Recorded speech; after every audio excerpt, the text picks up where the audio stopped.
fois je vous ai dit, il répond ce qui vient de moi pour vous le faire connaître. Frères et sœurs, shalom. Shalom. Shalom. Shalom. Nous célébrons aujourd'hui la solennité de la Sainte Trinité.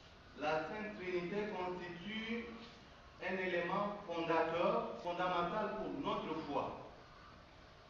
Nous, comme chrétiens en général, mais beaucoup plus comme catholiques en particulier, parce que nous croyons en un Dieu qui est un, unique et en trois personnes. C'est un élément fondateur. Et c'est ce qui constitue la base de notre credo. Nous allons chanter dans la langue originale de l'Église aujourd'hui. Frères et sœurs, vous vous souviendrez de votre cours de religion dans le bas âge, quand nous étions encore à l'école primaire. On nous disait dans la classification des religions, du point de vue de leur nature, nous avons des religions polythéistes qui sont fondées sur la foi en plusieurs dieux. Nous trouvions dans la religion romaine à l'époque et aussi, par exemple, les dieux du ciel et les rois de tous les autres dieux. En grec, on l'appelait Zeus et à Rome, on l'appelait Jupiter, n'est-ce pas? Les dieux de la guerre, Mars, les Romains l'appelaient et les Grecs l'appelaient quoi? Arès. Ça veut dire, à ce moment ici, que notre pays est instable, nous serions en train de prier Mars. Les dieux des temps de la fin, c'est-à-dire la mort et les ténèbres et tout ça, on l'appelait Apollon dans les deux civilisations. Ça veut dire que quand vous êtes aux approches de la mort, vous vous sentez menacé par la maladie, vous devez tout faire pour prier Apollon, pas si vous attend là-bas. Et un dernier dieu pour illustration, si nous étions polythéistes, je me dis, la plupart de nous l'auraient prié. C'est Bacchus, bien Dionysos, les dieux de la boisson et du vin. Je sais que la plupart de nous l'auraient prié à cette heure-ci si nous étions polythéistes, mais nous ne le sommes pas. Et il y a de l'autre côté des religions monothéistes qui fondent leur foi en un Dieu unique, un seul Dieu. Nous avons le judaïsme, nous avons l'islam, nous avons le christianisme parmi tant d'autres. Et nous, chrétiens, il y a une nuance entre nous et les autres religions monothéistes. Nous croyons à un Dieu qui est un, unique, mais en trois personnes. C'est que les juifs ne font pas, c'est que les musulmans ne font pas. Ça, c'est notre particularité à nous, que nous devons très bien comprendre. Est-il que certains mystères, quand vous essayez d'y mettre votre seule raison humaine, vous vous retrouvez embarrassé et vous vous retrouvez dépaysé. Il est dit de Saint Augustin, notre Père, un grand penseur, qui réfléchissait un jour sur le mystère de la Trinité. Il était au bord d'un océan, en train de méditer comme un grand penseur. Il trouve un petit enfant au bord de la rivière, de l'océan. Il a creusé un petit trou à côté, dans le sable, et chaque fois il puise de l'eau, il verse là-dedans. Imaginez-vous l'eau dans le sable. Dès qu'on verse, ça disparaît, n'est-ce pas? Alors Saint Augustin voit ça, il dit, mais petit Dieu, fou ou comment? Et je ne comprends pas comment tu peux prétendre remplir ce petit trou avec l'eau de l'océan, qui est immense. Et le petit enfant lui dit, voilà exactement ce à quoi tu es en train de penser. Tu ne peux jamais épuiser la profondeur de la Sainte Trinité par ta seule raison humaine. Mais un mystère n'est pas ce qu'on ne peut pas comprendre. Ça, c'est une définition vulgaire. Un mystère, c'est ce qu'on ne peut pas comprendre. Non. Un mystère dans l'Église, ce qui se révèle petit à petit. Quand vous avez la grâce de Dieu et quand Dieu choisit de se révéler à vous par lui-même. C'est ça le mystère. Nous comprenons la Sainte Trinité à travers la révélation de Dieu. Dieu s'est révélé au cours du temps pour notre bien.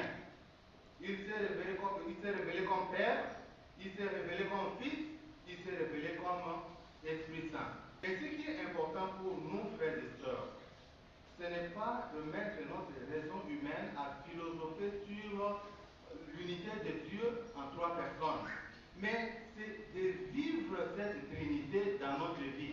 C'est d'entrer dans la profondeur de cette Trinité pour pouvoir la vivre et la répandre dans notre vie. La relation entre les trois personnes en Dieu sont fondées sur certains principes que je vais partager avec vous et que j'espère, je Jésus qui peuvent nous aider à pouvoir bien vivre en prenant l'exemple de la Sainte Trinité. Le premier principe, c'est le principe de l'amour et de l'unité qui existe entre le Père, le Fils et le Saint-Esprit. L'amour et l'unité. Et pour cela, Saint Augustin a dit quoi? La distinction entre les trois personnes n'est pas une séparation. On les distingue, mais on ne les sépare pas. Et leur union n'est pas une confusion. C'est-à-dire quand ils sont unis, les trois personnes, un seul Dieu, on ne confond pas ces personnes-là. Alors, l'unité et l'amour d'un seul Dieu s'est montré comment? À chaque fois que Dieu s'est révélé dans le temps, les trois personnes étaient ensemble, unies pour le même objectif. Dans la création, dans la Sainte Alliance, Dieu le Père a créé toutes choses comme nous l'écoutons. Et au moment où il créait, Saint Jean précise pour nous qu'au commencement, le Verbe était. Il était avec qui? Il était avec Dieu. Par lui, tout a été créé. Ça veut dire quoi? Au moment où Dieu le Père créait le monde, le Fils était avec lui.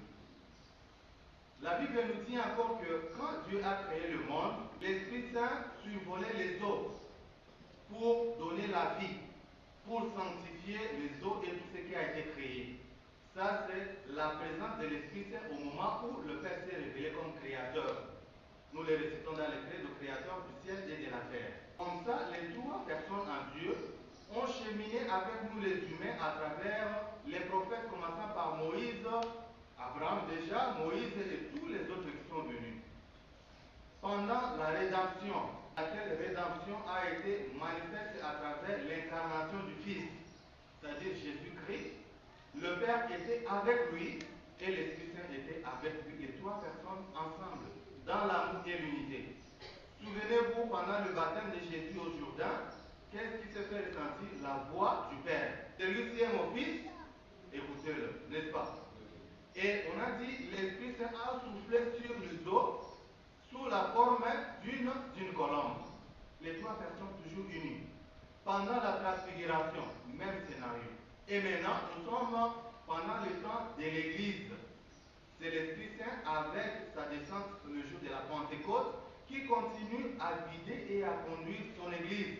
Les trois personnes toujours ensemble, inséparables dans l'amour et l'unité. Jésus lui-même a dit, je serai avec vous tous les jours jusqu'à la fin des temps. C'est-à-dire qu'il n'a pas disparu dans l'Église. Ça, c'est le principe de l'unité et de l'amour. N'est-ce pas, vous aussi, nous aussi comme chrétiens, chrétiennes, nous pouvons tirer cet exemple de la Sainte Trinité pour pouvoir vivre dans l'unité et l'amour. Vous participez déjà dans le mystère de la Trinité. Comment? Vous qui êtes mariés, morphologiquement, on sait qu'il y a un homme, il y a une femme, c'est deux personnes, n'est-ce pas? Mais une fois unis, vous devenez une seule personne. N'est-ce pas un mystère? C'est un mystère de la Sainte Trinité que vous vivez. Nous qui sommes des chrétiens ensemble, nous sommes chrétiens dès que je quitte le Congo. J'arrive peut-être en Europe, j'arrive en Océanie, en Asie, partout dans le monde. Dès que je vois un frère, une sœur qui est chrétien ou chrétienne, nous devenons déjà des frères. C'est magique. Ça, c'est l'unité que nous tirons de la Sainte Trinité. Même nous qui sommes au couvent, nous ne sommes pas nés d'un seul père, d'une seule mère. Mes frères ici, on est différents, venus de différents coins. Mais l'unité de la Trinité nous fait que nous vivions en frères ensemble. Shalom. Shalom. Le deuxième principe qui coule dans les veines de la Sainte Trinité, c'est la responsabilité. Dieu s'est révélé progressivement comme Père, comme Fils et Saint-Esprit, jouant un rôle spécifique dans notre salut. Déjà dans la Sainte Alliance, où le Père a été créateur et a cheminé avec le peuple, il a fait très bien du début jusqu'à la fin. Sa responsabilité, il a fait sa part de créateur. Il a créé toutes choses. Très bien. Malgré l'égarement des hommes, il a cherché à les savoir à travers les prophètes. La responsabilité du Fils dans la rédemption. Il est venu, il est mort, il est ressuscité pour nous affranchir. Ça, c'était sa responsabilité à lui. Il n'a pas fui au milieu. Il a fait jusqu'au bout. Et maintenant, c'est le temps de l'Église. La responsabilité de l'Esprit Saint qui conduit son Église chaque jour. Ça veut dire que dans les trois personnes, un seul Dieu, chacun joue son rôle pour le bien des hommes. C'est un exemple aussi très éloquent pour nous chrétiens et chrétiennes. dans l'amour et l'unité de la Sainte Trinité, nous devons être responsables pour l'Église. Chacun doit jouer son rôle. Moi, comme prêtre, je ne dois pas déserter devant ce qui m'incombe comme responsabilité. Quand vous venez pour la confession, je ne vais pas fuir. Même si c'est pendant des heures tardives, c'est votre droit. Je dois vous donner ce sacrement. Vous, comme chrétien, vous dirigez, ce n'est pas des groupes apostoliques, et vous dirigez l'Église aussi d'une manière ou d'une autre. Ne fuyez pas votre responsabilité, assumez-la. Même comme parents, partout où vous travaillez. C'est comme ça que nous pouvons tirer une leçon qui soit utile pour nous au lieu de rester en train de contempler la Sainte Trinité. La Sainte Trinité n'est pas un mystère à contempler, on reste comme ça en train de regarder, mais c'est un mystère à vivre dans notre vie, en travaillant pour l'amour et l'unité entre le peuple, entre nous chrétiens, chrétiennes, en étant responsables dans l'Église et dans la société. Ne pas fuir ce qui vous incombe comme tâche.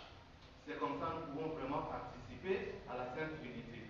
Frères et sœurs, prions aujourd'hui afin que le Seigneur, qui est un, le Dieu qui est un, mais en trois personnes, resserre notre sens d'être ensemble, qu'il nous fasse devenir des personnes responsables et surtout qu'il nous bénisse chaque jour dans notre pèlerinage. Le Seigneur soit avec vous.